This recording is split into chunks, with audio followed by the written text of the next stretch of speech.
pessoal, na última aula eu cheguei a falar sobre quem é o anticristo e sobre o falso profeta.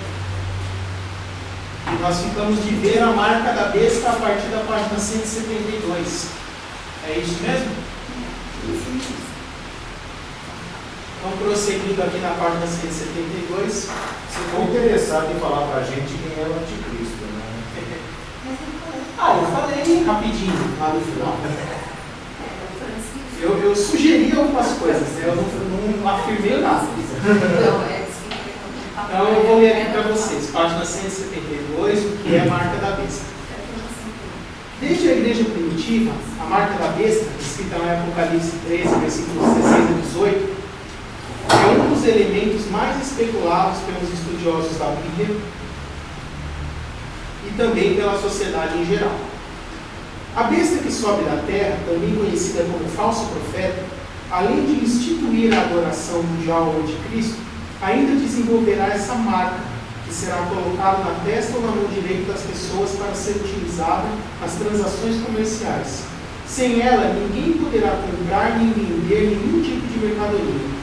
A Bíblia explica em Apocalipse que essa marca terá uma identificação que a relaciona com a besta do mar. Como já foi estudado no capítulo 4, a besta do mar não é somente o anticristo, mas todo o seu império, que será o Império Romano revivido. Sendo assim, essa marca terá a identificação desse império. Essa identificação será o nome do império ou o número de seu nome, que é 666.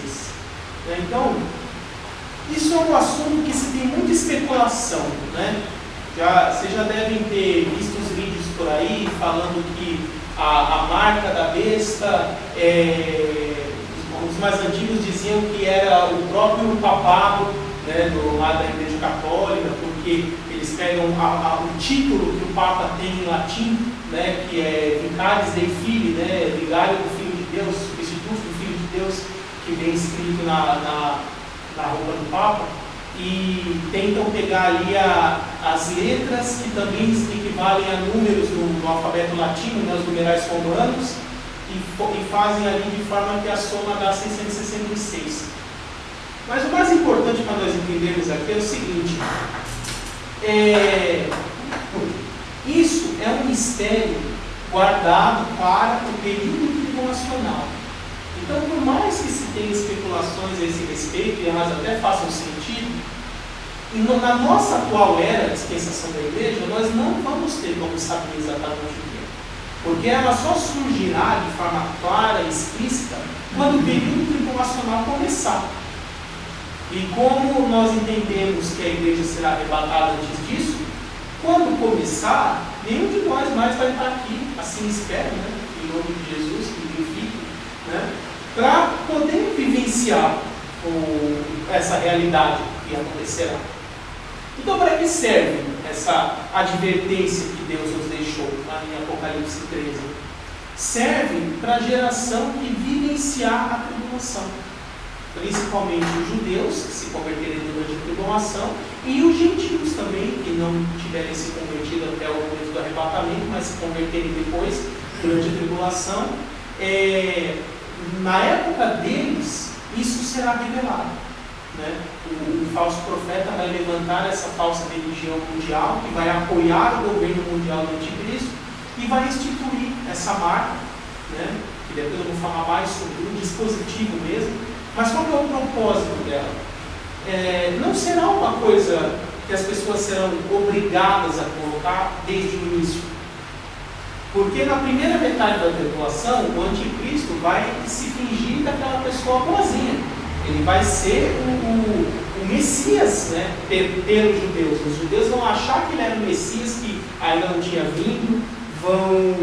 Ele será aquela pessoa que terá a solução para todos os problemas, o Salvador da humanidade. Então, nesse começo, eles já vão incentivar as pessoas do mundo a colocar essa marca. E vão provavelmente dar uma série de benefícios para as pessoas colocarem. Mas, como será uma espécie de adoração espontânea, porque as pessoas vão realmente achar que ele é o Salvador da humanidade, talvez até um Deus entre os homens, né, que é o que a Bíblia nos indica, Isso será espontâneo. Mas quando que vai ser obrigado de verdade? No meio dos 7 anos, quando ele quebrar o seu acordo com Israel.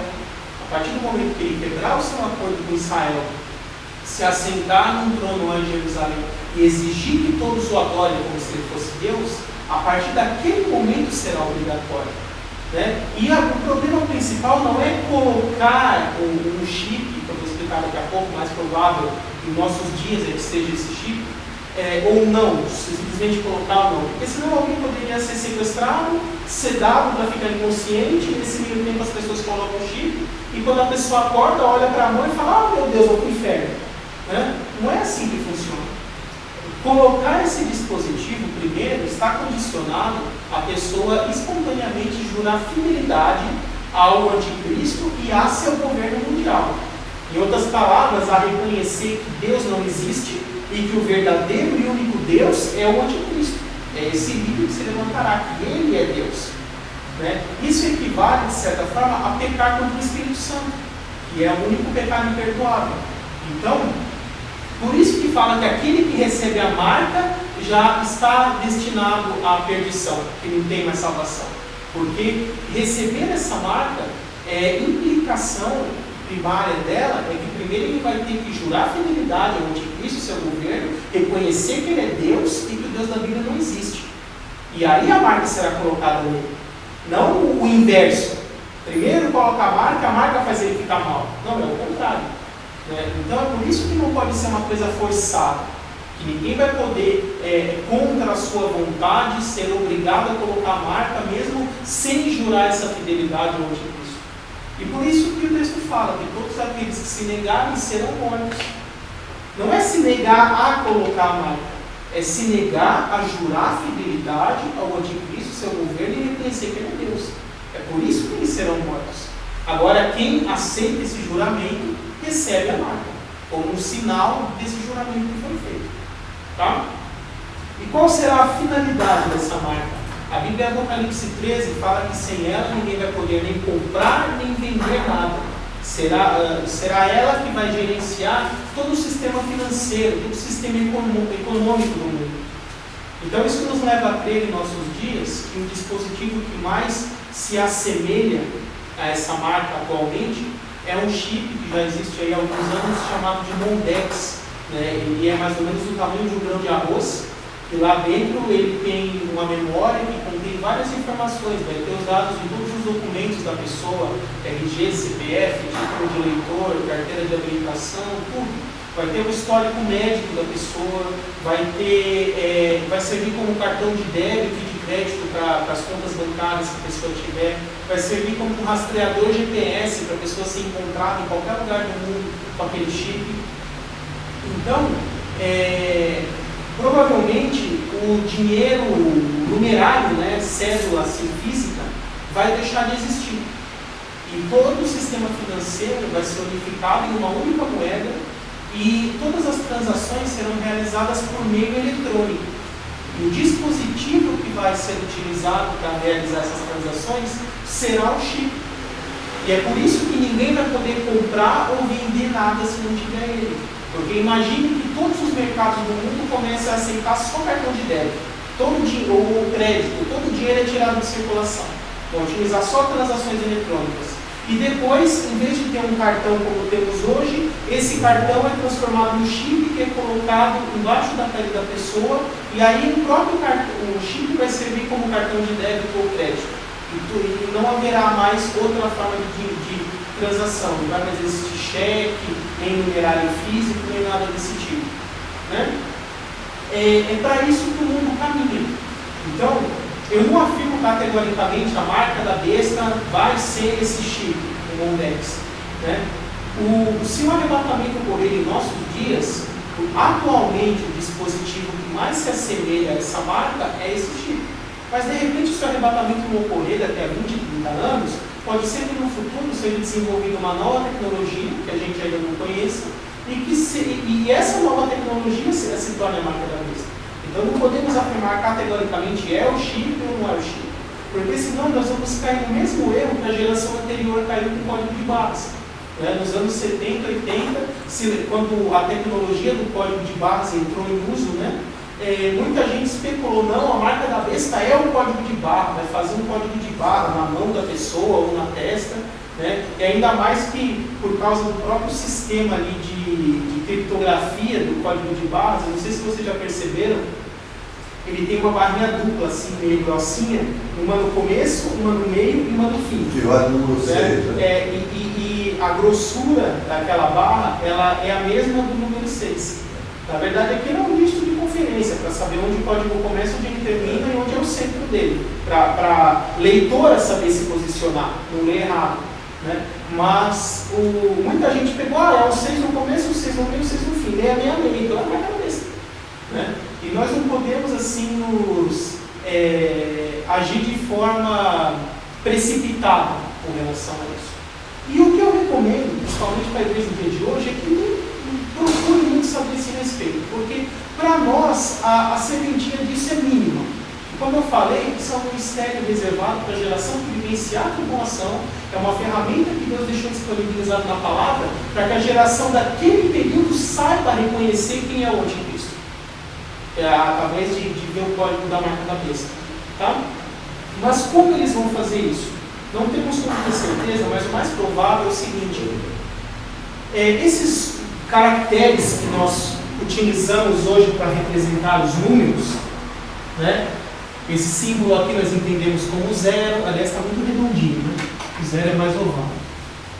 Como 0, como 1, como 2, como 3 e assim por diante. Esses aqui são os caracteres hindu-arábicos.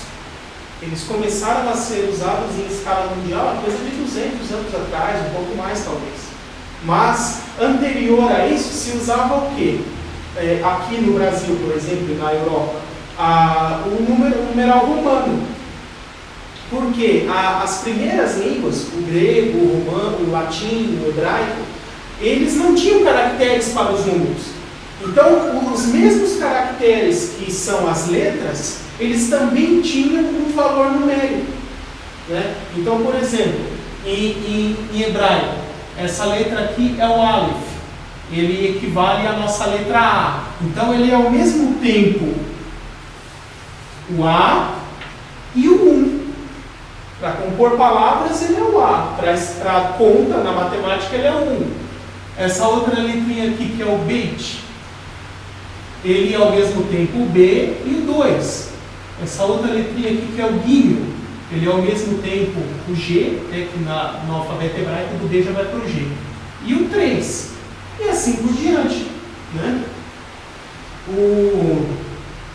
Então era o mesmo caractere com duas funções. Fica mais fácil explicar isso no numeral latino, né? Que é o romano. Que, por exemplo, isso aqui é um I. Mas, como numeral, ele equivale a 1. Isso aqui é um V. Mas, em numeral romano, ele equivale a 5. E aí vocês já devem saber, o X é 10, C. Não tem o 50 antes, é L, né? L é 50, C é 100, D é 500 e M é 1000. Então conta uma história até falando, né? Como que na Europa o momento em que começou a cair em desuso o numeral romano. Porque vocês imaginam fazer conta disso aqui, a dificuldade que deve ser? Né? Aí fala que tinha dois comerciantes ali, um de origem europeia, utilizando o numeral romano, e o outro de origem árabe. A Europa, principalmente a Espanha, foi muito tempo da Idade Média, uma boa parte da Idade Média foi colonizada por árabes. E eles ali trabalhavam juntos no comércio e ficavam discutindo qual era o numeral melhor para se utilizar, o caractere melhor. Aí eles chegaram a um acordo, vamos contar quantos produtos nós temos, depois de ver o total, você escreve o total na sua forma árabe e eu escrevo o total na minha forma romana. Nós vamos ver qual que é o melhor. E aí, para azar dele, essa historinha diz que justamente a quantidade era 888. Agora vamos ver como é que se escreve 888 em numeral romano. Então, D é 500, Aí vem mais 100, 600, 700, 800. Depois L é 50, 60, 70, 80. Aí o V é 5, 6, 7, 8. Olha que beleza. 888. E o árabe chegou lá e fez assim para ele.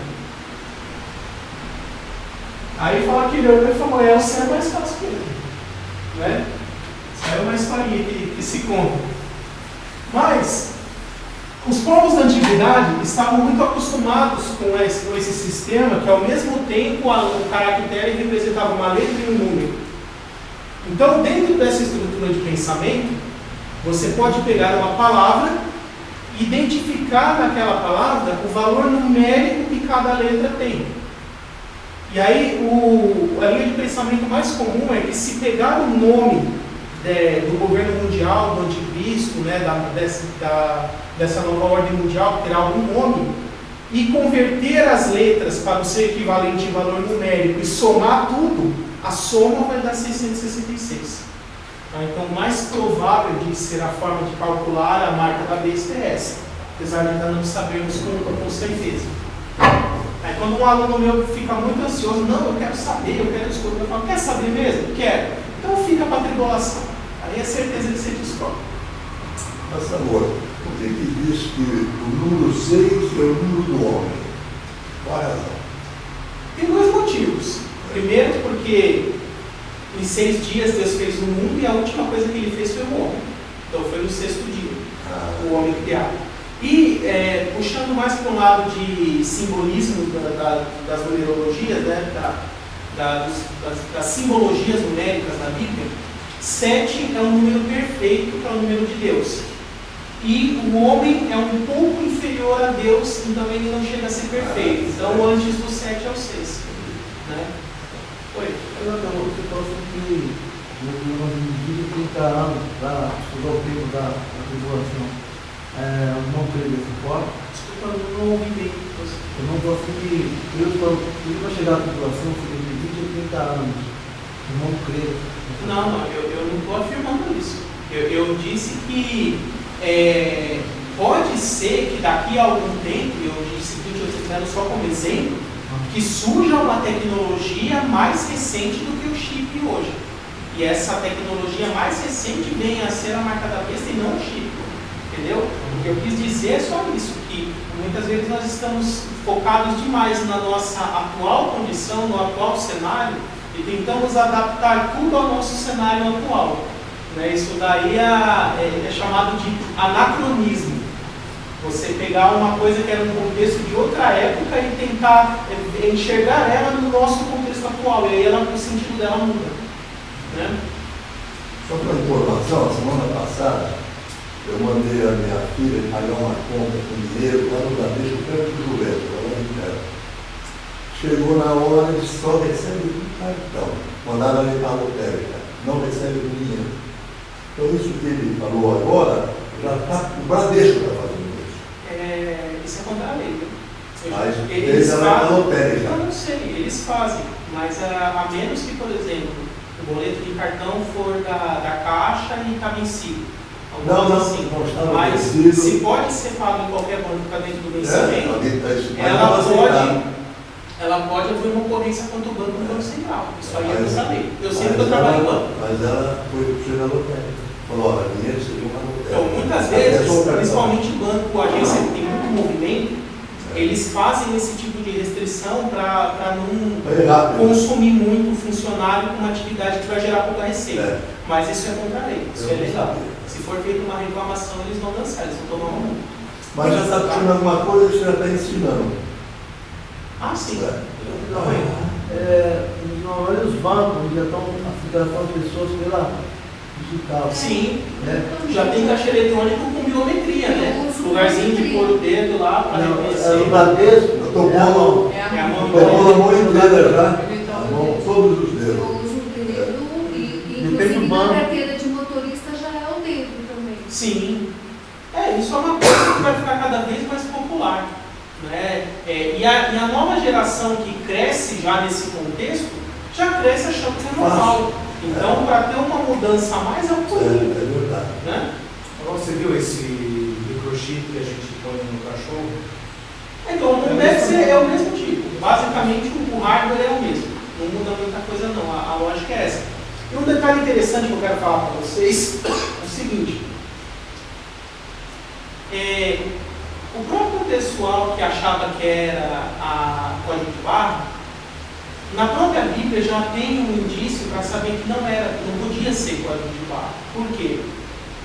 Se nós pegarmos no original grego, o trecho lá de Apocalipse 13, que fala dessa marca da besta, a palavra traduzida como marca é uma palavra grega chamada charagma. O quê? Né? Charagma, escreve com CH, escreve charagma. Né? O CH tem som de quê? Tanto no grego quanto no hebraico. E essa palavra, a definição dela, mas antes disso vamos falar outra coisa.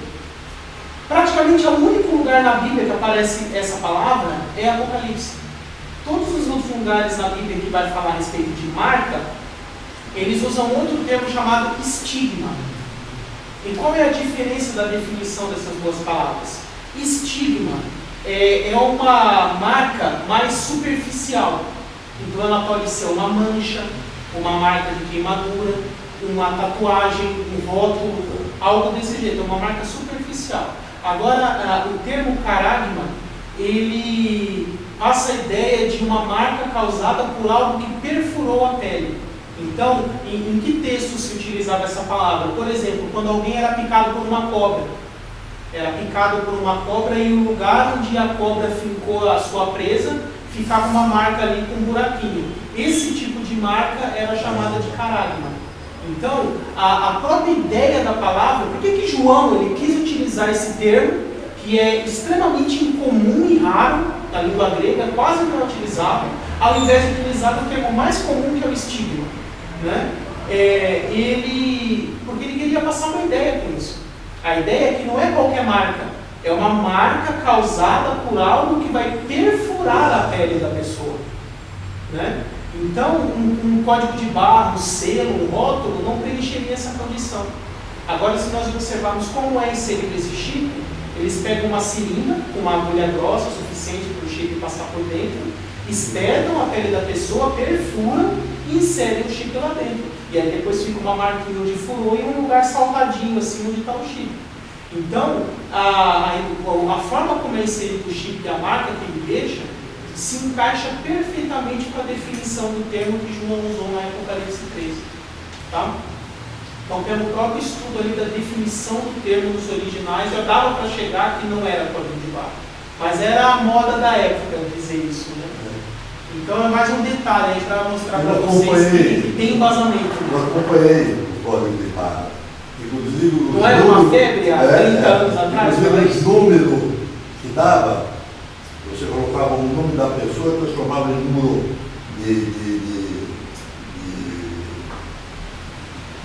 código de barra os números de computador. Isto, para você encontrar os números das pessoas. Lá ele procurava o 666. Então, não percam muito tempo tentando descobrir isso. Eles falavam que o Bill Gates era o 666. Então você pegava a numeração de computador, Bill Gates estava no 666. Isso daí, eu sempre vejo isso um pouco mais artificial. A pessoa pega um nome e bola um jeito de fazer a conta que vai bater. Né? E aí depois ele faz o inverso. Tá vendo? Bateu. Bateu por causa do jeito que você fez a conta. Se tivesse feito diferente, não ia bater. Mas aquelas barras 666 existem. Sim. Mas tem um motivo técnico para isso. Não, mas é que coincidiu, né? Sim. Coincidiu. Então, pessoal, o meu conselho é isso.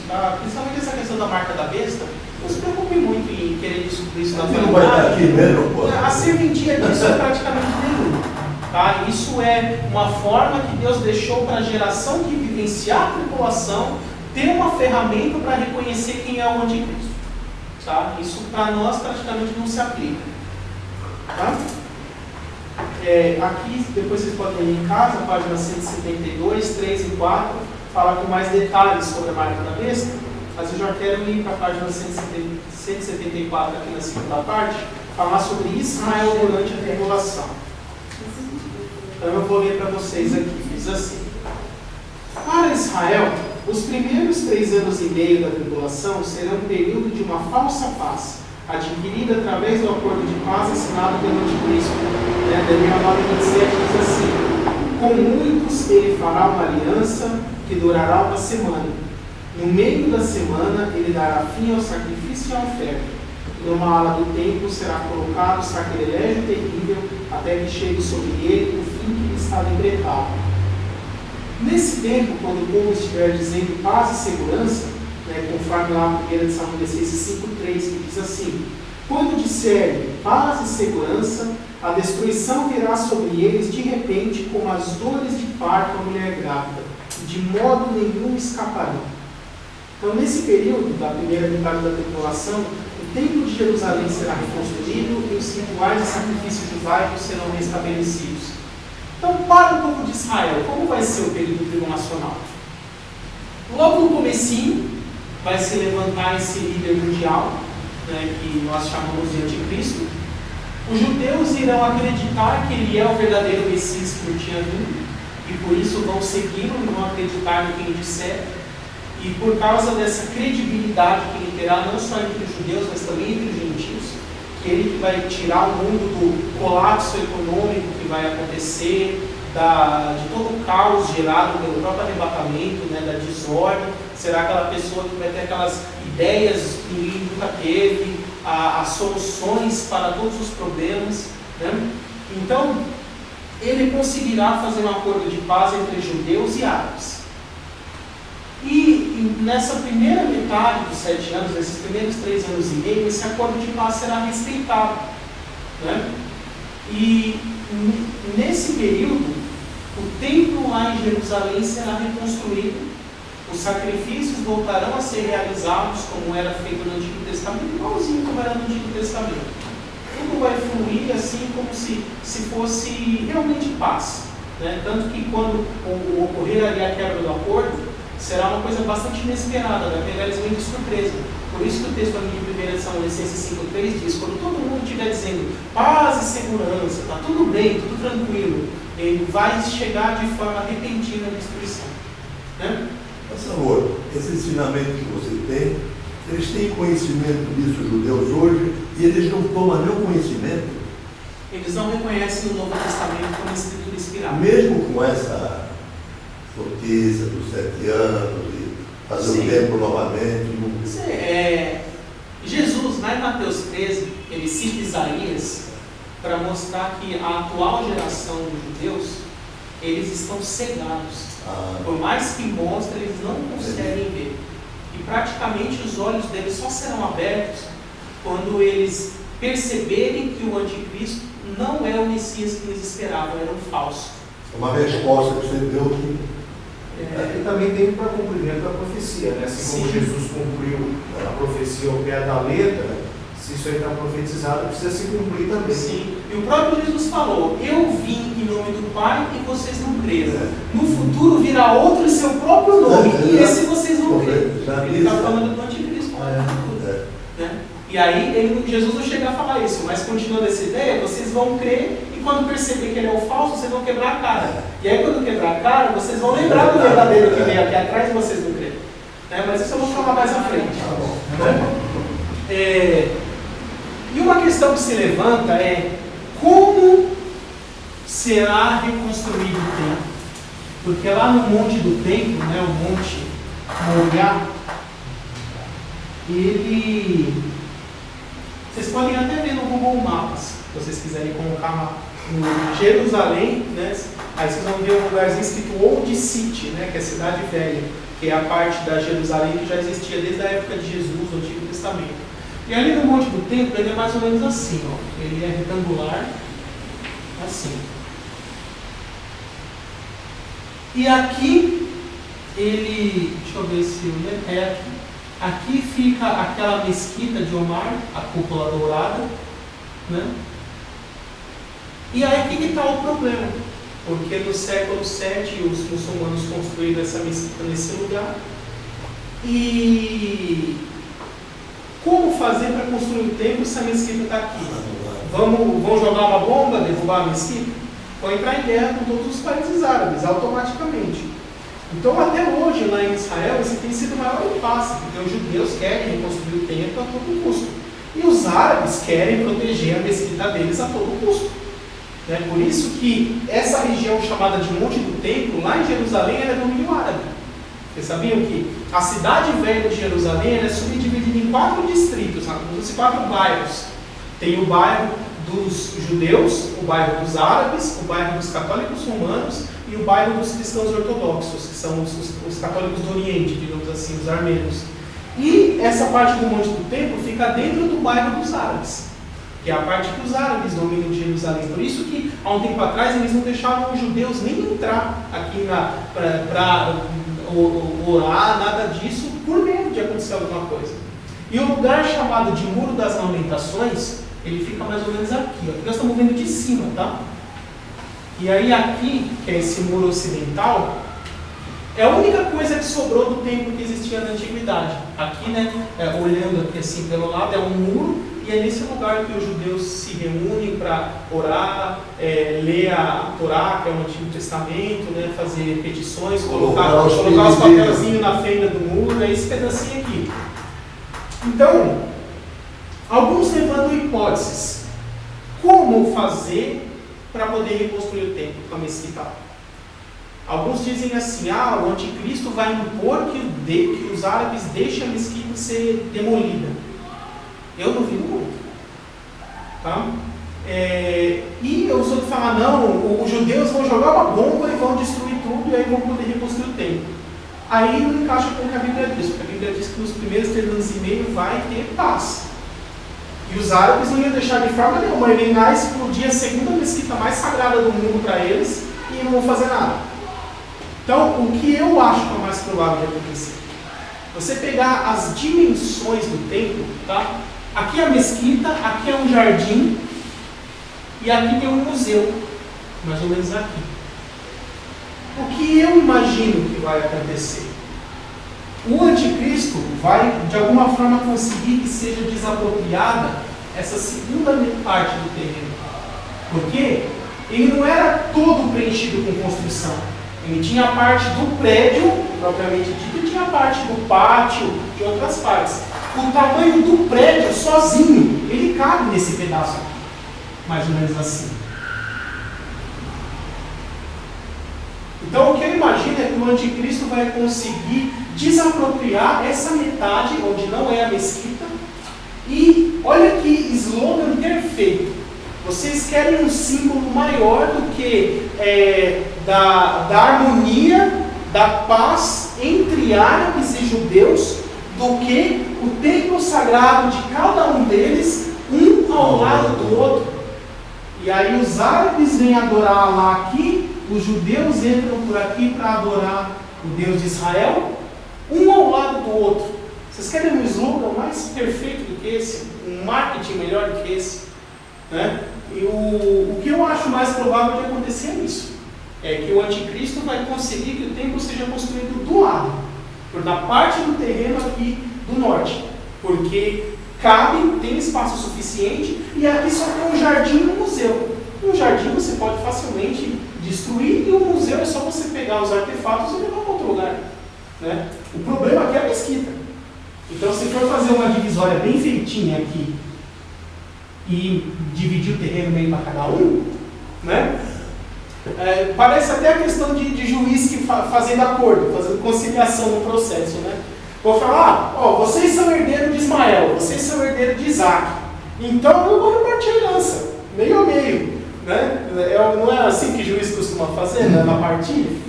E eu acho que o mais provável de acontecer isso. Isso aí após o arrebatamento. Sim, durante a tribulação. Então, nossa época nós não vamos pegar então a construção do templo. Não, de forma vai assistir de camarote.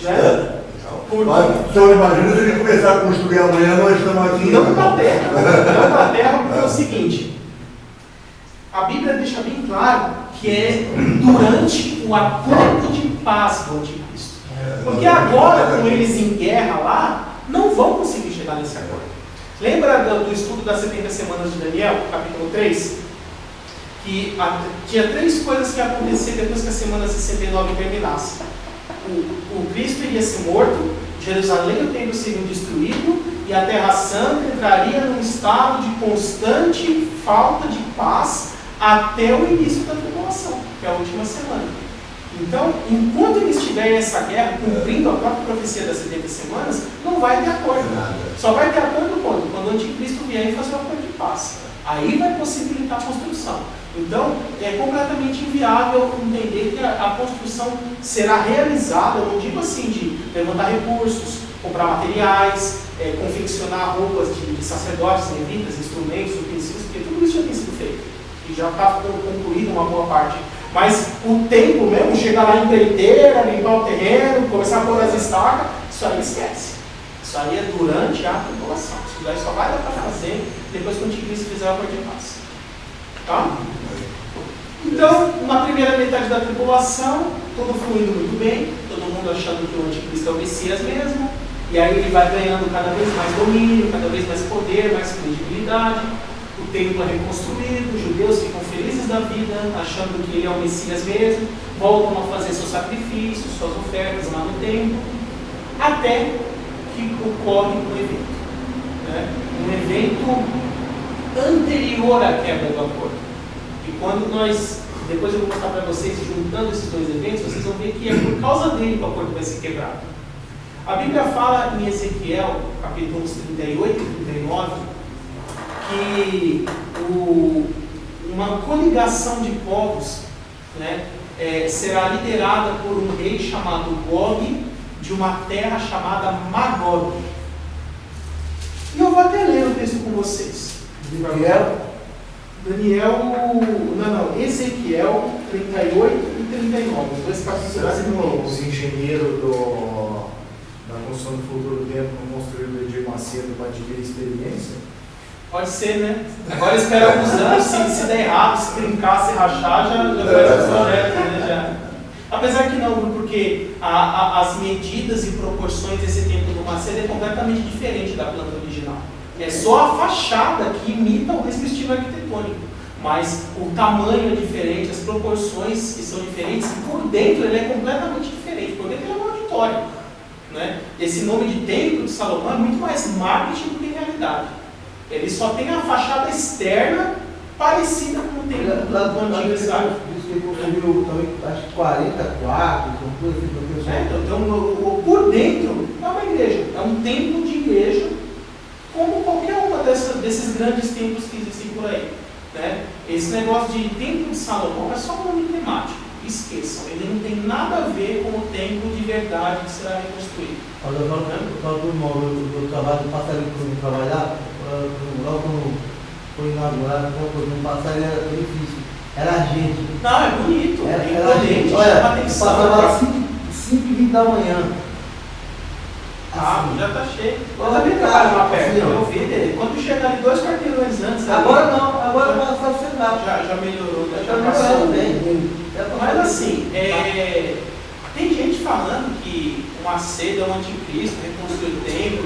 Isso aí é besteira, pessoal. Porque o pessoal fala isso, eu vou mandar ler a Bíblia. A primeira coisa que está escrito lá, 70 semanas de Daniel 9:24. 70 semanas estão decretadas sobre o teu povo e a tua santa cidade, sobre Jerusalém. Não está ali, cidade de São Paulo. E aí onde será o templo reconstruído na última semana? É a última semana de Daniel, das 70. Que o anjo falou lá no começo, que é contado sobre Jerusalém. Então o que São Paulo tem a ver com isso? Não tem nada a ver com isso. Deus só deu um lugar para o templo ser reconstruído, que é construído ou reconstruído, que é um monte Moriá, lá em Jerusalém. Não tem outro lugar. Deus estabeleceu, é aqui, não existe hipótese de se fazer outro lugar. Os judeus sabem muito bem disso, por isso que está esse impasse todo. Porque eles sabem que tem que ser ali. Então, qualquer outro, mesmo que fizesse uma réplica idêntica, se tiver em outro lugar, não é o templo. O templo verdadeiro vai ser só aqui. Tá? Então, Ezequiel 38, versículo 8, está lá na página 178 do livro. Diz assim, ó. Vocês encontraram aí, página 178?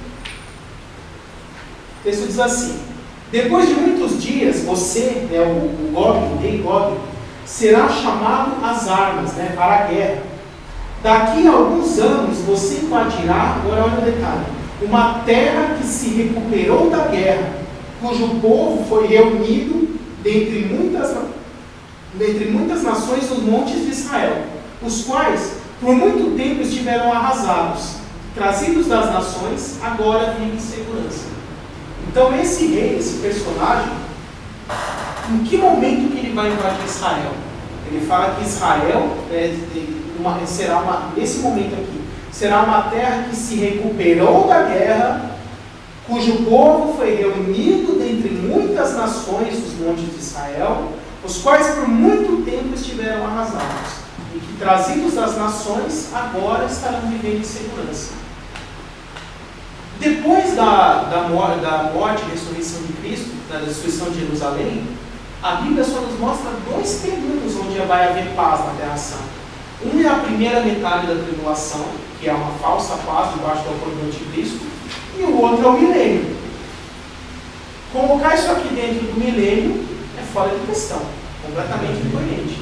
Então, o único período que se encaixa nisso aqui, onde o povo de Israel terá sido trazido de volta para a terra de Israel, depois de um longo período de guerra, depois de ter sido arrasado pela guerra, agora eles terão se recuperado, estarão vivendo em paz, é a primeira metade da tribulação. Não tem como ser outro período para se encaixar nessa descrição. Então, com esse texto aqui, nós conseguimos ver claramente que é durante a primeira metade da tribulação que isso vai ocorrer. Mais precisamente bem no finalzinho dela. Eu diria aí o 4º ano, dos 3,5, o 4º ano, esses 6 meses aí, provavelmente vai ser bem isso. E depois, mais à frente, versículos 11 e 12, no mesmo capítulo, ele diz assim: você dirá, invadirei uma terra de povos, de povoados, atacarei um povo pacífico e de que nada suspeita, onde todos moram em cidades, sem muros, sem portas e sem trancas. Despojarei, saquearei e voltarei a minha mão contra as ruínas reerguidas e contra o povo reunido dentre as nações, rico em gado e em bens, que vive na parte central do território. E aí o texto continua dizendo, mais uma vez essa descrição nos mostra de uma forma bem clara que o momento em que ele será invadido. E aí depois vocês podem ler todo o capítulo 38 e 39 de Ezequiel para ver com mais detalhes como vai acontecer, mas eu vou preferir só explicar em vez de ler. Vai acontecer o seguinte: esse rei Gog, dessa terra chamada Magog, o texto fala que ele é o príncipe de Ros, do povo Ros. Tá? E se vocês pegarem na antiga língua dos vikings, dos escandinavos, o nome Ros, ou Rus, é o nome do povo que deu origem à Rússia, ao povo russo. E não só o povo russo, mas entenda como o povo da antiga União Soviética, que é a Rússia e mais todos os países eslavos que hoje são estados independentes. Tá? Aquele povo lá ele foi fundado pelos vikings. Os vikings colonizaram aquela área que virou a Rússia depois. Então, fala que esse homem que é o príncipe dos Ros vai se fazer uma coligação com mais 5 nações. E aí ele dá nome: Pérsia, Cush, Togarma, vocês vão ver lá escritos. E nas páginas 175, 6 e 7, eu coloco uma citação de um artigo de John Raj, onde ele explica, aqui está o nome dos 5: Pérsia, Etiópia, Líbia, Gomer e Togarma. E aí, John Raj, ele mostra, nos dias de hoje, qual país equivale a cada um desses povos. Mas, resumindo, eles são as nações árabes que preenchem esse meio espaço aqui entre o final da Rússia e o Oriente Médio. O fim da Rússia está aqui, da União Soviética, dos países eslavos, leste europeu. Tem alguns países árabes aqui preenchendo esse espaço entre a Rússia e o Oriente Médio. Basicamente são essas nações. Ou seja, a Rússia e todos os países eslavos, eles vão fazer uma coligação com esses países árabes vão fazer uma união que John Hajj chama de Confederação Russo-Pan-Islâmica. E eles vão se unir, formar um grande exército e marchar em direção a Israel e fazer um ataque surpresa contra Israel. Né? Se vocês viram o filme Deixados para Trás, o 1, bem no comecinho do 1 mostra a cena dessa guerra. O repórter Bucky Williams lá está fazendo uma entrevista com um cientista que fez uma fórmula para conseguir plantar trigo no deserto e de repente no meio da noite eles vêem um monte de caça passando. Né? É esse evento descrito aqui. E por que esses países vão se unir? Né? John Hajj ele fala o seguinte: a Rússia, depois da Segunda Guerra Mundial, o mundo ficou polarizado entre essas duas coisas: Estados Unidos, que era o mundo capitalista, e Rússia, que era o mundo socialista, que é a União Soviética.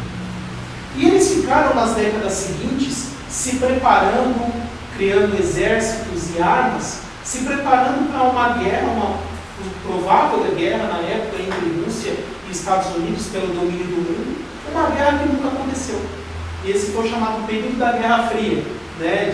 Por baixo do pano eles ficavam brigando um com o outro, mas não era nada explícito. E o tempo passou, essa guerra não aconteceu. E o que acontece com a Rússia? Ela tem um monte de arma, já há um tempão, preparado para uma guerra e nunca usou. E sabe o que ela quer que ela não tem? Petróleo. Porque existem reservas de petróleo na Rússia, mas ficam lá no extremo norte, na Sibéria, onde é muito frio, e fica inviável criar uma instalação ali para se extrair petróleo. É um lugar muito inóspito, né? Temperaturas abaixo de zero o ano inteiro. Então, olha a vantagem de se coligar com os árabes. Os árabes, o que eles têm? Petróleo, muito. Mas o que eles não têm e querem ter? Armas. Então eles vão chegar ao momento que eles vão se conversar e falar assim: ó, os árabes, eles odeiam Israel. Eles querem destruir Israel a todo custo. Mas por que eles não têm guerra com Israel? Porque Israel tem armas, boas armas, bomba nuclear até. E eles não têm. Então eles vão conversar ali com a Rússia e vão falar: ó, vou fazer um esquema aqui. Você lidera o meu exército, me dá a sua força militar, as suas armas, os seus soldados, nós vamos se unir e entrar em guerra com Israel. E aí, quando eu ganhar a guerra, eu vou fazer um acordo que você vai ter suprimento de petróleo para sempre. O que você quiser, eu vou vender principalmente para você. Você vai ser o meu principal comprador. Né? E a Rússia vai falar: opa, estou dentro. Né? O mais provável de acontecer é isso. Então, a Bíblia fala dessa coligação de nações, né, que vão se unir para atacar Israel num ataque surpresa. E realmente o povo de Israel será pego de surpresa. Eles não vão fazer nenhuma ideia prévia de que iriam ser atacados. Quando eles virem, o ataque já vai estar em cima deles, eles não vão ter tempo de reagir. Mas, olha que interessante, a Bíblia diz lá em Ezequiel 38, Deus falando que ele lá do seu trono vai estar observando isso e fala que quando ele vê essa coligação invadindo Israel, né, a Bíblia diz assim: e o Senhor vai dizer, naquele momento a minha ira será muito grande contra aqueles povos. E ele mesmo vai se levantar do seu trono e aí montar essa guerra para Israel. E aí, por uma intervenção sobrenatural do próprio Deus, olha o que vai acontecer. Primeiro vai ocorrer um grande terremoto, que vai deixar todo esse exército deles desorientados. E fala que depois Deus vai enviar ali uma desorientação tão grande sobre eles que eles vão começar a atacar uns aos outros. Eles não vão discernir quem é inimigo e quem é amigo, e vão começar a se matar uns aos outros. Igual já aconteceu no Antigo Testamento. Exatamente. Vai acontecer um paralelo daquilo. Deus vai mandar uma desorientação desses exércitos, eles vão começar a se matar uns aos outros, e a maioria vai morrer ali, um se matando o outro. E o pouquinho que sobrar no final, fala que Deus vai mandar uma chuva de meteoros, de granizos, pedras de mais de 37 quilos, que vão cair sobre aqueles e terminar de matar quem faltar. E fala que dessas 5 nações que estarão coligadas, 4 serão completamente aniquiladas, e uma delas, que deve ser a própria Rússia, o pouquinho que sobrar, aí parafraseando, ela vai enfiar o rabinho no meio das pernas e ir embora. Né? Oi? Eu já li várias vezes que o mundo todo se união contra Israel. Não só Eu não contra Israel. entendi, eu não consegui entender. Eu vou falar sobre isso quando chegar no tópico Batalha do Tá Armagedon. tudo bem. É contra Israel, mas não é só contra Israel, é uns contra os outros também. Ah, Tá? Mas o começo da guerra do Armagedon é isso. É esse ataque. Esse exército será vencido por uma intervenção sobrenatural do próprio Deus. E qual será o resultado disso? Olha o que Deus diz aqui, página 177. O que Deus ganha com isso? Lá embaixo. Ezequiel escreve: desse dia em diante, os da casa de Israel saberão que sou o Senhor, seu Deus. Está em Ezequiel 39, 22. Israel é a única nação criada que é a nação de um Deus soberano. Deus jurou por sua santidade que irá defender Jerusalém. Se Deus criou e defendeu Israel, essas nações que entraram em guerra, que entram em guerra contra Israel, estão na verdade lutando contra Deus. Né? Então o que vai acontecer? Aquele povo de Israel, eles vão ver, olha que situação interessante. Eles vão estar debaixo de um acordo de paz com o anticristo. E qual seria a esperança deles numa situação como essa? Se nós formos atacados, o anticristo, que é líder de um império mundial, tem um poder militar enorme, ele vai vir nos ajudar. Mas não é o que acontece. Quando eles vão sofrer esse ataque surpresa, o anticristo vai ficar no dele. Vai cruzar o braço e falar: se vira. Não tem nada a ver com isso. E aí, por quê? Ele não está nem aí. Ele queria que Israel fosse aniquilado mesmo. Mas nesse momento Deus se levanta por uma intervenção sobrenatural, essa grande força que iria aniquilá-los é derrotada. E aí o pessoal olha e começa a glorificar a Deus. Eles começam a louvar e exaltar o nome de Deus, porque eles veem que foi Deus que se levantou para ajudá-los. E até aquele momento, a adoração do povo de Israel, de forma espontânea, estava sendo direcionada ao anticristo. A partir do momento que eles veem que quando eles precisaram, o anticristo não ajudou, e Deus ajudou, eles param de adorar o anticristo e começam a adorar o Deus de Israel. E a credibilidade entre os judeus do anticristo despenca. Ele para de receber ação voluntária. E quando nós ligamos tudo isso, nós percebemos que isso é o motivo da quebra do acordo. Porque vocês acham que do nada, no meio dos 7 anos, ele acorda um dia de mau humor e fala: vou quebrar o acordo. Vou quebrar o acordo, vou sentar no templo e vou matar quem não me adorar. Vai ter algo que vai motivar isso. E é exatamente esse evento. Quando eles perceberem por meio desse evento que o anticristo não ajudou, Deus ajudou, eles vão parar de adorar o anticristo. E aí vai ser o momento em que ele vai ser obrigado a parar de fingir ser aquele bonzinho e se mostrar o ditador que ele é de verdade. E aí o texto fala que ele vai quebrar o seu acordo com Israel, se assentar no templo, colocar sua imagem no templo e exigir que todos o adorem. E quem não fizer isso vai ser perseguido e morto. Na época de hoje, os maiores adoradores de Deus são os judeus. Eles adoram mesmo, direto. Da forma deles, mas sim. Adoram direto Deus. E só Deus. Pode falar. Na página 177, se você está falando aqui que essa guerra será nos 3 anos e meio, aqui no fim do penúltimo parágrafo, que é os 5 das 6 nações que atacarão Israel nesta força conjunta encabeçada pela Rússia irão morrer. Levará 7 meses para enterrar seus mortos. Até aí, levará 7 anos para queimar os implementos bélicos. Se está nos 3,5, como vai continuar até 7 anos para queimar os implementos bélicos?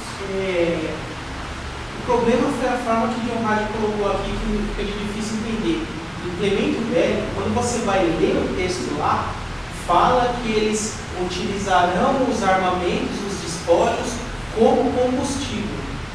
Então não é queimar só para destruir, mas é pegar os despojos que sobrou de toda essa guerra e consumir para um benefício, para um motivo. Usar como combustível, consumir a lenha, a gasolina, usar o metal para construir alguma coisa, é nesse sentido. Mas vamos supor, meu questionamento é com relação aos 7 anos. Porque se tem está no meio dos 3,5. Isso vai adentrar o milênio. Vai adentrar o milênio. Isso. Ainda no começo do milênio, eles ainda estarão terminando de utilizar os recursos adquiridos nesse evento aqui. Mas a Terra não vai ser regenerada no milênio? Sim, a natureza como um todo. Mas o que Deus está dizendo é que vai ser tanta coisa que nunca vai sobrar. E até no começo do milênio ainda vai ter. De tanta coisa que eles vão conseguir adquirir por meio disso. Tá? É mais nesse sentido. É que de honragem, isso veio do inglês, depois foi traduzido para o português, acabaram usando a tradução melhor. Mas se você ler direto o texto bíblico, fala lá que eles utilizarão como combustível. Ou seja, consumir para algum benefício. Tá?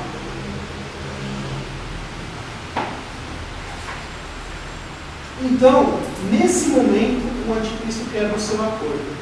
Aqui na segunda metade da página 179, deixa eu ver para essa. Eu vou liberar vocês para o intervalo, e depois do intervalo a gente continua aqui no meio da página 179, vendo o que vai acontecer a partir da quebra do acordo. Tá ok? Então, pessoal, retomando aqui, agora vamos ver o que vai acontecer a partir da quebra do acordo.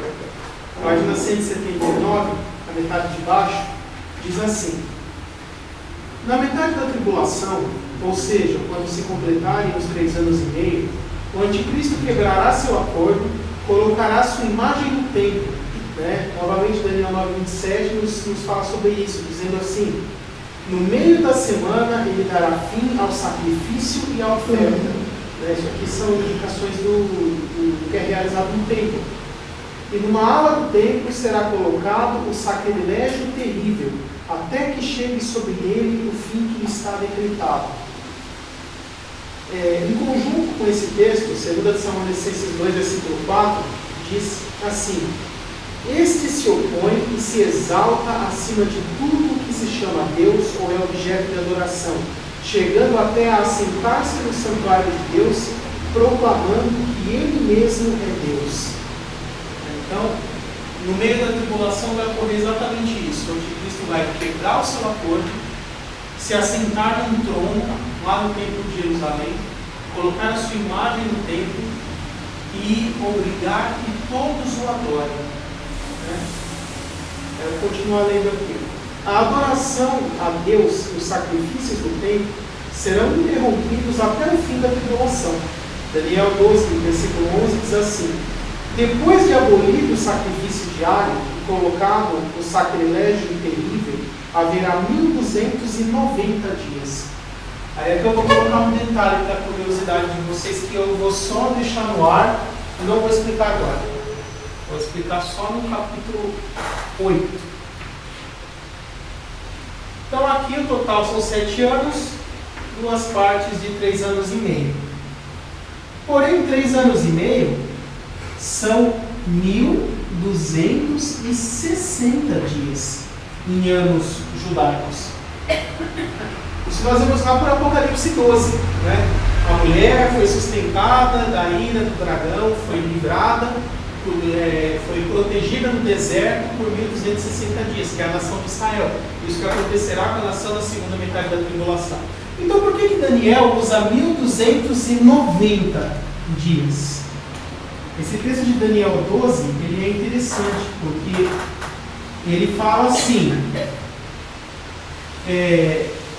a partir do momento que o sacrifício for interrompido no templo, haverá 1290 dias. Então percebam que tem toda a segunda metade da tribulação e mais 30. E o que vai acontecer nesses 30 dias a mais? Isso eu não vou contar agora. E lembrando que Jesus volta aqui, ó. Esses 30 é depois da volta de Cristo. Então, aquele gráfico que eu costumo fazer mais simplesinho, atualidade, 7 anos, volta 1000. Na verdade, não tinha coisa faltando. Mas eu estava na hora de falar isso para vocês. O que está faltando é aqui, ó. 1290 tem mais 30. E Daniel 12 continua. Feliz aquele que chegar ao fim dos 1335 dias. Então, 1335 dá 1260 mais 30 mais 45. Então, na verdade, tem... E agora, aqui sim, é o milênio. Né? Então tem que ser um... E aí eu vou deixar vocês a curiosidade. Para que servem esses 30 dias e depois esses 45 dias, depois que Jesus já voltou e antes do milênio começar? Isso a gente só vai ver no capítulo 8. Ninguém vai reclamar? Aí eu já acostumei isso. Ó, não é agora, é só no capítulo. Eu já nem li. Eu acho que não é agora, é só no capítulo 8.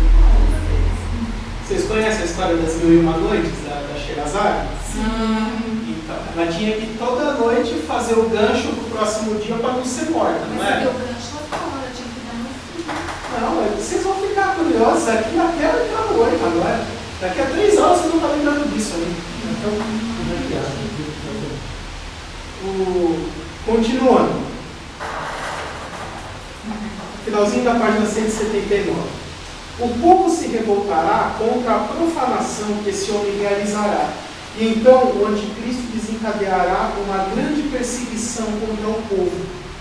E isso se encaixa com o que Jesus falou lá em Mateus 24, né? Quando nós vimos no capítulo 5. Lembra que nós vimos esse trecho que diz assim? Assim quando vocês virem o sacrilégio, página 180, assim quando vocês virem o sacrilégio terrível do qual falou o profeta Daniel no lugar santo, quem lê entenda. Então os que estiverem na Judéia fujam para os montes. Quem estiver no telhado de sua casa, não desça para tirar dela coisa alguma. Quem estiver no campo, não volte para pegar seu manto. Como serão terríveis aqueles dias para as grávidas e para as que estiverem amamentando. Orem para que a fuga de vocês não aconteça no inverno nem no sábado, pois haverá então grande tribulação, como nunca houve desde o princípio do mundo até agora, nem jamais haverá. Se aqueles dias não fossem abreviados, ninguém sobreviveria, mas por causa dos eleitos, aqueles dias serão abreviados. Que eleitos se a igreja já foi? Exatamente. Não está escrito igreja, está escrito eleitos. Lembra que eu falei lá no capítulo 5? Eleito, Israel. Exatamente. Lembra que eu falei que o público-alvo do sermão profético é Israel, não é a igreja? Porque ele narra eventos que vão ocorrer durante a tribulação. E a igreja já terá sido arrebatada.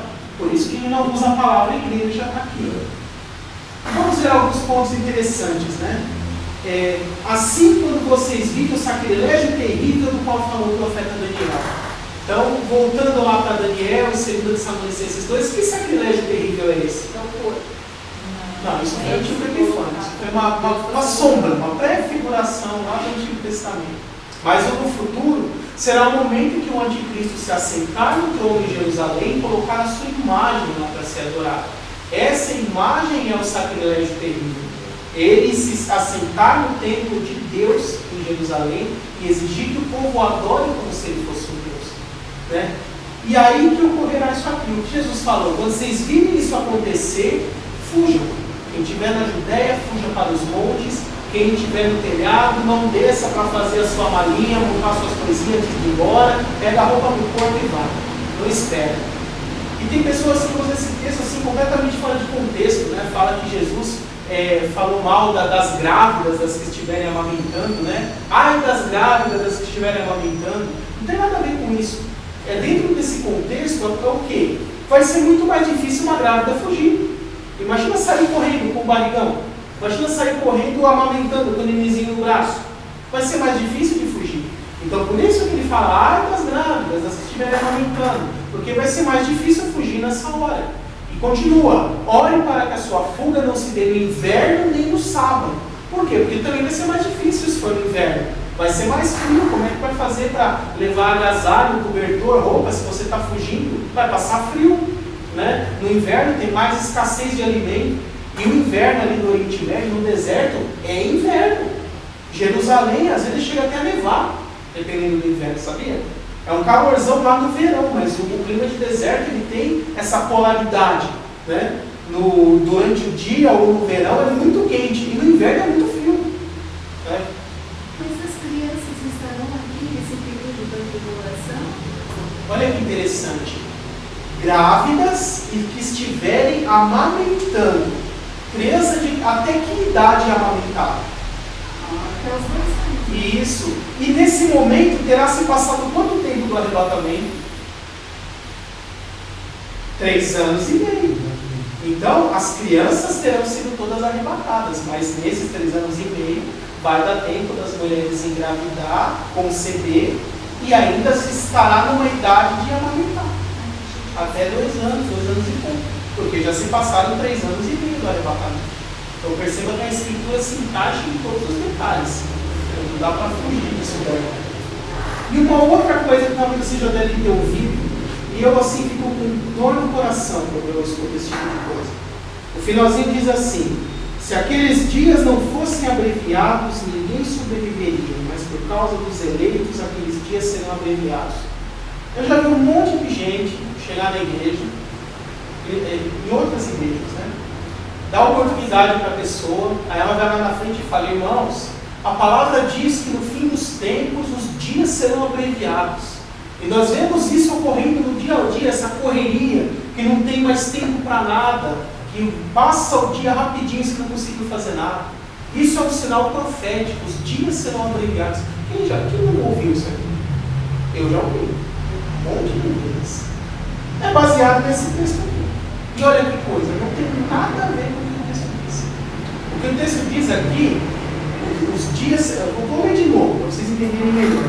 Se aqueles dias, que dias que são aqueles? Os da tribulação, não fossem abreviados, ninguém sobreviveria. Mas por causa dos eleitos, aqueles dias serão abreviados. Por que abreviados? A tribulação inteira são 7 anos.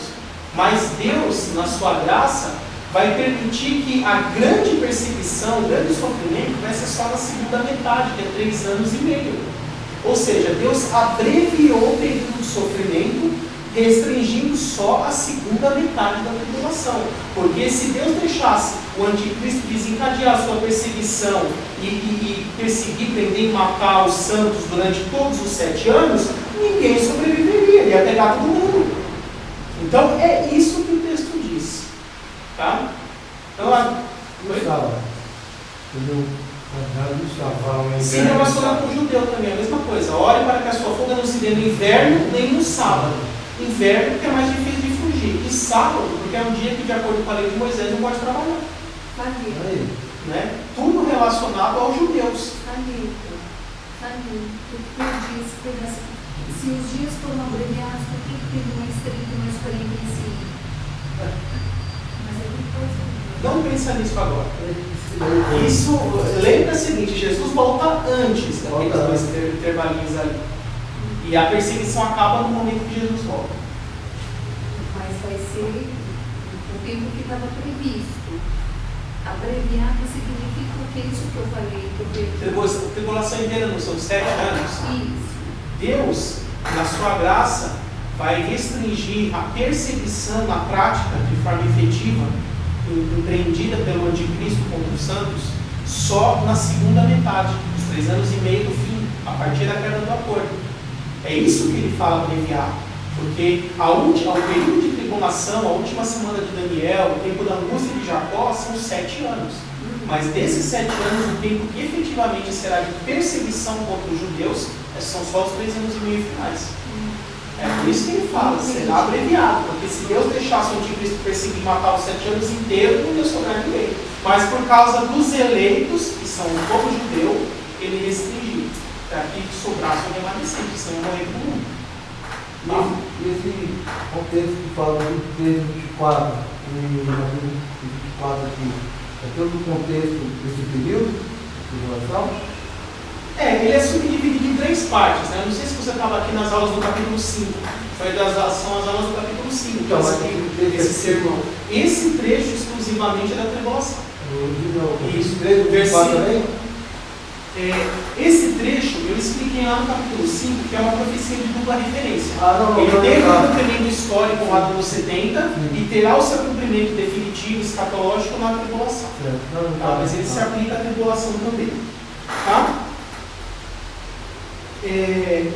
Então, durante toda a segunda metade da tribulação, os judeus, eles, a partir da quebra do acordo, terão que fugir para o deserto. Né?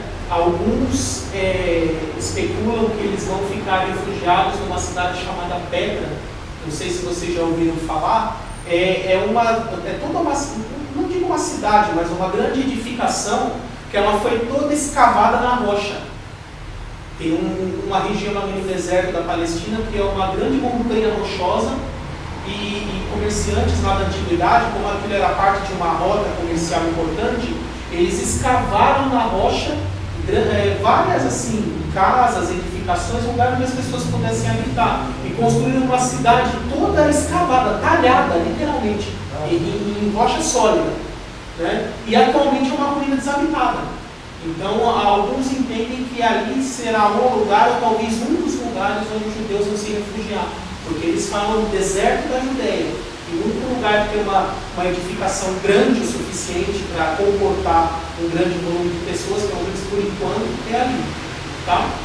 Mas isso é só especulação, a Bíblia não é explícita nesse detalhe. Mas o mais importante é que durante toda a segunda metade da tribulação, Deus vai proteger o povo de Israel da ira do anticristo. Né? Eles ficaram refugiados no deserto. E isso é explicado através da simbologia da mulher e do dragão, lá em Apocalipse 12. Fala que o dragão volta sua ira para a semente da mulher, que é a mulher, ali eu já expliquei, simboliza a nação de Israel. Isso eu vou explicar com mais detalhes no capítulo 10, quando eu falar da interpretação do livro de Apocalipse. E aí fala que Deus dá asas à mulher para que ela voe para o deserto, né? Essa ideia de asas, voltando lá para Daniel 7, simboliza grande agilidade, né? De uma forma bem rápida. Então, vai conseguir fazer de uma forma muito rápida o povo de Israel se refugie no deserto e fala onde será protegida por 1260 dias, que é toda a segunda metade da tribulação. Então Deus vai proteger o povo de Israel ali durante a segunda metade da tribulação no deserto da Judéia. Tá? De que forma isso vai ocorrer, a Bíblia não dá muitos detalhes. Agora vamos falar sobre a pregação do Evangelho durante a tribulação. Página 181.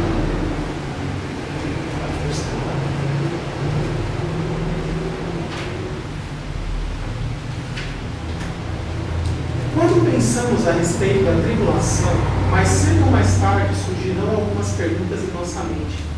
A primeira pergunta que provavelmente surgirá é: existirá salvação durante a tribulação? A resposta a essa pergunta está em Apocalipse 7, versículos 13 a 15. Observe o texto, diz assim: então, um dos anciãos, esse é João no céu, tá? A visão que ele está tendo lá no céu. Um dos anciãos me perguntou: quem são estes que estão vestidos de branco e de onde vieram? Respondi: Senhor, tu o sabes. E ele me disse: estes são os que vieram da grande tribulação e lavaram as suas vestes e as alvejaram no sangue do Cordeiro. Né? Então, até já expliquei lá no capítulo 6 que essa simbologia de vestes brancas significa salvação. Alguém ser descrito como vestido com vestes brancas significa que são salvos, tá? Não são perdidos. Então, o próprio texto diz que esse grande número, né, essa multidão de salvos lá que aparecem no céu, o anjo ali, ou um anjo, né, que provavelmente era um anjo ali na visão, diz: quem são estes? São os que vieram da grande tribulação e alvejaram suas vestes no sangue do Cordeiro, ou seja, são salvos. Então esse texto nos mostra que uma grande quantidade de pessoas conseguirá a salvação no sentido espiritual, né, durante a tribulação, porém por meio de martírio, morte física, né, porque se eles estão lá no céu é porque morreram. Né? Continuando. Através desse texto podemos perceber que haverá salvação durante a tribulação. Sendo que o texto afirma que essas pessoas lavaram as suas vestes e as alvejaram no sangue do Cordeiro, isso indica que essa salvação veio por meio do arrependimento e e este aconteceu devido à pregação do Evangelho de Cristo. Então surgiu outra pergunta: se haverá pregação durante a tribulação, quem pregará? A resposta também está no capítulo 7 de Apocalipse. Apocalipse 7, versículos 2 a 4, diz assim: então vi outro anjo subindo do Oriente, tendo o selo do Deus vivo. Ele bradou em alta voz aos 4 anjos, a quem havia sido dado poder para danificar a terra e o mar. Não danifiquem nem a terra, nem o mar, nem as árvores, até que selemos as testas dos servos do nosso Deus. Então ouvi o número dos que foram selados: 144 mil, de todas as tribos de Israel. Então, quem vai pregar durante a tribulação? Isso é uma dúvida que muitos têm, porque se a igreja vai ser arrebatada logo no início, não vai sobrar crente aqui, né? É lógico que talvez tenham alguns que, depois de perceber que ocorreu o arrebatamento e conheciam a palavra, mas não criam, possam vir a se arrepender. Esses também serão salvos. Mas Deus, ele vai separar um grupo para serem os missionários da terra durante a tribulação. E quem são esse grupo? Os 144 mil judeus. Quando eu digo judeus aqui, eu não estou me referindo a que moram em Israel atualmente, mas de descendência judaica. E eles estão espalhados, estarão, né, no momento que isso acontecer, estarão espalhados por todo o mundo. Porque, lembra que eu falei lá no capítulo 7, da visão dos animais, né, os 4 ventos do céu? Eu expliquei que expressões bíblicas como os 4 ventos do céu, os 4 cantos da terra, são expressões que falam dos 4 pontos cardeais, norte, sul, leste e oeste, e passam a ideia de um evento global, um evento que vai afetar a terra toda. Então, esse texto não é diferente disso, né? Se vocês lerem o capítulo anterior, Jesus está abrindo selos lá no céu, e os julgamentos de Deus estão sendo mandados sobre a terra. Até que em um momento vem um anjo e fala assim: parem os julgamentos, parem de mandar juízos sobre a terra, né? Façam uma pausa, né? Parem por um tempinho, até que sejam selados todos os que Deus escolheu. E aí ele fala: pare, né, os 4 anjos que estão nos 4 cantos da terra. Se tem que parar os 4 anjos dos 4 cantos da terra, significa o quê? Parar os julgamentos em toda a terra. Se tem que parar em toda a terra, é porque esses 144 mil estão espalhados em toda a terra, e não só no ponto. Senão o texto diria: pare os julgamentos na Judéia, porque é lá que tem os 144 mil para você lá. No restante você deixa morrer. Mas não é isso que o texto diz, né? Você tem que parar na terra inteira, passa a ideia de que esses 144 mil estão espalhados em toda a terra.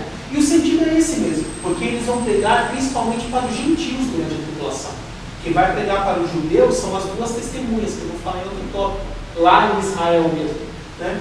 Então, o que vai acontecer? Após o arrebatamento, Deus, ele vai se revelar de uma forma sobrenatural a esse grupo de homens, esses 144 mil, que nós entendemos que são literais, porque a Bíblia, ela faz questão de descrever 12 mil de cada tribo de Israel, e ele descreve uma por uma: 12 mil de Judá, 12 mil de Isacar, 12 mil de Zebulon, 12 mil de Levi, 12 mil de Benjamim, e por aí vai. Então, se fosse uma coisa alegórica, por que o autor ia perder tanto texto ali, descrevendo uma por uma das 12 tribos e falando que são 12 mil de cada uma, se fosse uma coisa alegórica, né? Não faz muito sentido isso. Então, isso nos leva a crer que realmente é literal. E aí nós entramos em outra questão. Se você for calvinista, ou seja, crer na predestinação, porque eu estou dando essa questão, você vai perguntar assim: mas Deus converteu na marra esses 144 mil? Eles não eram convertidos? Deus faz assim, pum, coloca o selo na testa lá de Deus neles e eles viram tudo crente. E aí eles que saem para evangelizar o mundo. Deus converte na marra, assim, até, sei lá, sem levar em consideração a vontade deles. Se você for calvinista, crer nessa predestinação, você está mais confortável com essa ideia. Mas para aquele puxando mais para o lado arminiano, que enfatiza mais o livre-arbítrio do ser humano, eu penso da seguinte forma: não é que Deus vai converter à força essas pessoas. Eu imagino que Deus se revelará a cada um deles, mais ou menos da mesma forma que fez com Paulo no caminho de Damasco. Ele já era um judeu, piedoso, conhecedor da Escritura, mas não conhecia a verdade. E achava que perseguindo a igreja ele estava fazendo o certo, que era um trabalho para Deus. Então eu vejo que todos esses 144 mil serão judeus praticantes, que vão crer na Bíblia, crer nas profecias do Antigo Testamento, só não conhecem Jesus ainda. E aí Jesus vai aparecer, não sei se de forma corpórea, uma visão, ou só uma luz, como Paulo viu, e vai se revelar a eles, da mesma forma que se revelou a Paulo.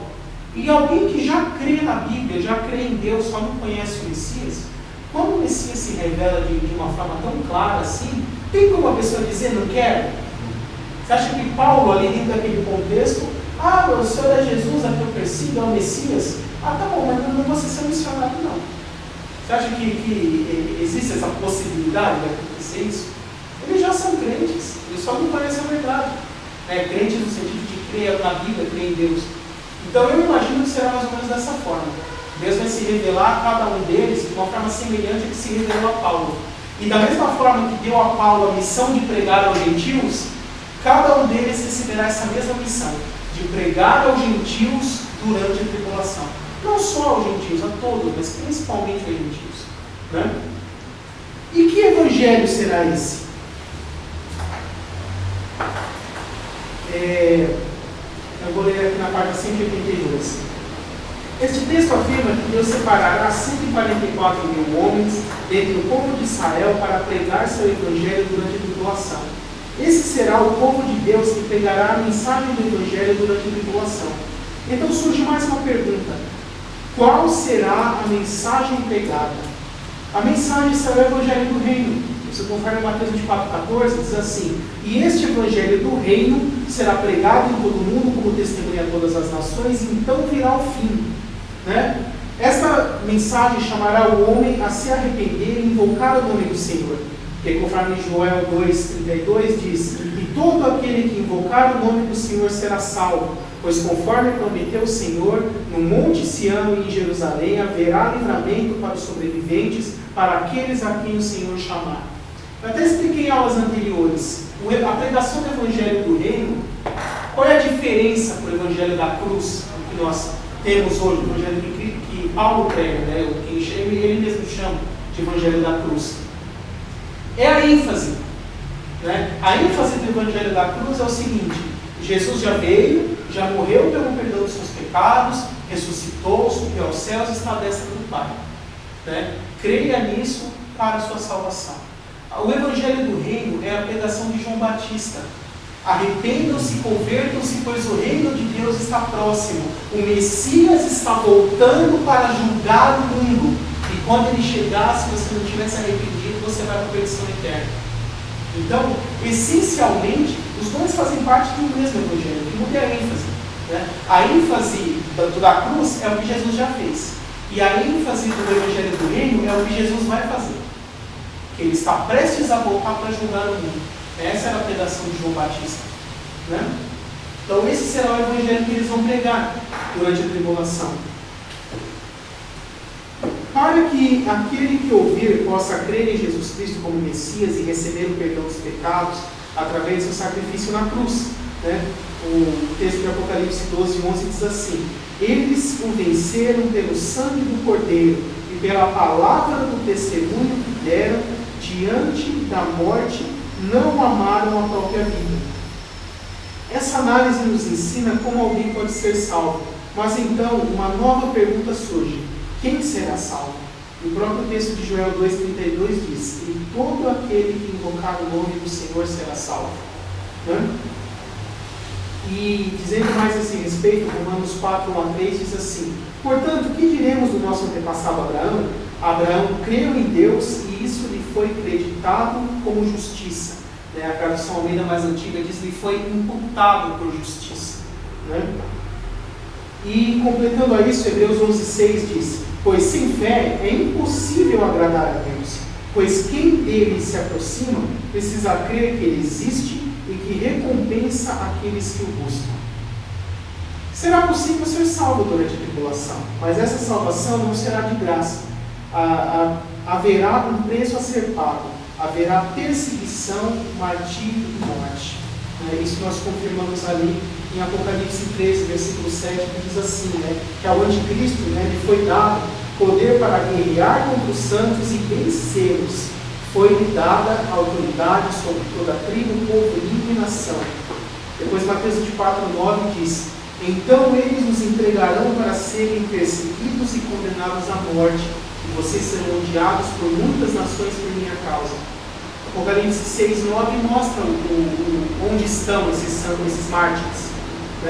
Quando ele abriu o quinto selo, vi debaixo do altar as almas daqueles que haviam sido mortos por causa da palavra de Deus e do testemunho que deram.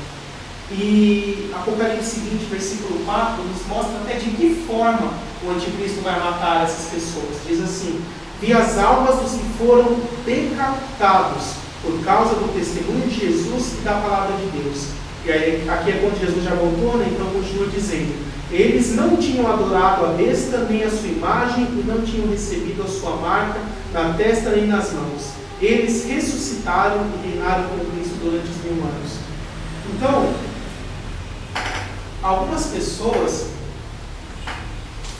têm dificuldade em aceitar essa ideia de salvação durante a tribulação, porque eles pensam essa ideia da segunda chance, que é moleza demais. Deus dá a oportunidade da pessoa se converter hoje pela pregação do Evangelho, mas é mais pela fé, porque nós não vimos nada acontecer. Mas depois que a pessoa vê o arrebatamento acontecer, a tribulação começar, as profecias se cumprirem, aí não vai ser mais tanto pela fé, porque ele já está vendo a coisa acontecer, a coisa se cumprir. E aí tem gente que rejeita um pouco essa ideia dessa segunda chance. Oi? Mas também tem um texto, não lembro se está em Apocalipse, que fala que procurarão a morte e a morte fugirá deles. Vai pedir que os montes caírem sobre eles e isso não acontecerá. Eu não sei se é em Apocalipse. Em Apocalipse, sim. Não sei se é referente a isso. Não, esse texto é referente aos perdidos, são referentes aos adoradores da besta, que receberão a marca, que fala que quando Deus derramar o julgamento, será um sofrimento tão intenso que eles vão querer morrer para se livrar desse sofrimento e não vão conseguir. E é nesse contexto que eles falam isso. No capítulo 10 eu vou falar um pouquinho sobre essa parte, mas se refere aos ímpios, aos que aceitarem o anticristo, seu governo e receberem a marca. Tá? Então, mas vamos pensar um pouquinho essa questão de segunda chance. Vocês acham que se a pessoa não aceitou hoje, que é fácil relativamente entregar sua vida para Jesus e ser um cristão, porque ninguém vai perseguir você na rua, te bater e te matar porque você é um crente e está com a Bíblia embaixo do braço. Pelo menos aqui no Brasil, em países árabes, isso acontece. Mas hoje, no nosso contexto, você acha que se uma pessoa não quis entregar sua vida para Jesus na nossa qual era da igreja, onde é relativamente fácil, você acha que quando tiver na tribulação, com o anticristo dominando o mundo, todo o sistema financeiro voltado ao anticristo e seu governo, a pessoa, para poder se tornar um cristão, ele vai ter que viver à margem da sociedade, fugitivo, estrangeiro, passar fome, frio, carência de todo tipo de coisa, necessidade, doenças. Você acha que com todo esse sofrimento, aí ele vai querer se converter? Sendo que lá atrás, quando era fácil, ele não tinha feito. Pode até ser que aconteça, mas é muito pouco provável. Se a pessoa não aceitou quando era fácil, vai aceitar quando é difícil. Mas pode acontecer, não é impossível. Mas eu vejo aí que o foco da pregação do Evangelho durante a tribulação é pregar para aqueles que ainda não tinham ouvido o Evangelho. Porque não é o que está lá em Mateus 24:14? E este Evangelho do reino será pregado a todas as nações então virá o fim. Lembra que eu falei que não é obrigatório que o mundo inteiro ouça o Evangelho antes do arrebatamento, porque isso implicaria no pré-requisito. Se tem algo que acontecer antes, não é iminente, que pode ocorrer a qualquer momento. Então, quem vai finalizar essa obra missionária na Terra, pregando o Evangelho para quem falta? Os 144 mil durante o período tribulacional. Eles serão os missionários, os evangelistas de Deus que pregaram o Evangelho durante a tribulação. O Testemunho de Jeová diz que os 144 mil são eles. Pois é. Eu estava vendo um vídeo hoje, um vídeo do Vejam Só, antigo, falando justamente desse tema. E eu achei engraçado o comentário que eles fizeram, que assim, quando esse movimento começou, eles desde o começo sempre entenderam que os 144 mil são eles, e que só eles que iam para o céu. E aí, depois de algum tempo, a seita cresceu, e chegou um momento na história em que, em âmbito mundial, eles já tinham mais de 144 mil seguidores. E agora? Como fazer? O que adianta você ser um testemunho de Jeová se você joga fora dos 144 mil? Uma vez eu falei isso com um testemunho de Jeová que veio na minha porta e ele ficou doido. Eu falei, olha irmão, esquece. Já faz tempo que tem mais de 144 mil testemunhos de Jeová. Se você ficar nessa religião aí, você vai para o inferno. É melhor você virar crente, porque o crente não tem restrição de quantidade. Né? Aí ficou doido. Falou que eu já tinha falado que eu era teólogo, né? Ele falou, você é teólogo de Satanás. E foi embora. Falou que assim, uma velhinha de 70 anos assim, transfigurou. Quando eu falei isso, ele transfigurou ela assim, e foi embora.